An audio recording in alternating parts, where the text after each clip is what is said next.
2019, les Français ont subi la maration. Pourquoi les élites dirigeantes utilisent de tels procédés pour maintenir les peuples dans la crainte et la superstition? Une seule réponse. Ils ont peur d'avoir commis autant de crimes, de détournement de fonds publics et d'emplois fictifs. Ces gens ne sont pas des humains. Ce sont des cannibales. Ils veulent le regard des peuples et tous les corps des humains. Ils sont malades. Leur addiction aux privilèges en a fait des toxicos du satanisme et de l'esclavage. Macron est l'émissaire d'une diaspora communautaire de zébrieux composée de tous les milliardaires de la finance, de 58 de notre Constitution.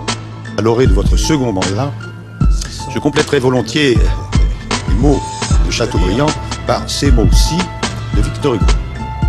En ces temps troublés, soyons les serviteurs du droit et les esclaves du devoir.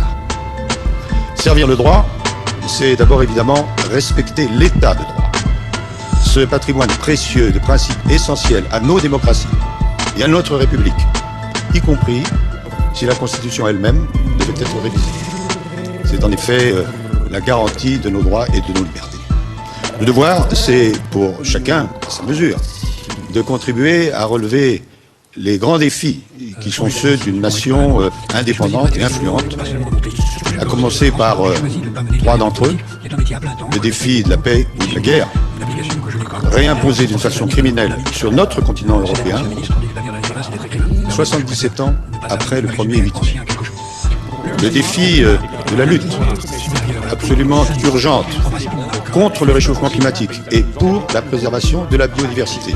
Et le défi du renforcement de la démocratie et de sa compagne, la justice sociale, à la fois en métropole et outre-mer. Monsieur le Président, relever ces défis nombreux et difficiles sous votre autorité, sous la conduite du gouvernement et sous le contrôle du Parlement, tel est, en cette cérémonie de réinvestiture républicaine, le souhait ardent que je porte pour votre mandat, pour les Français et pour la France.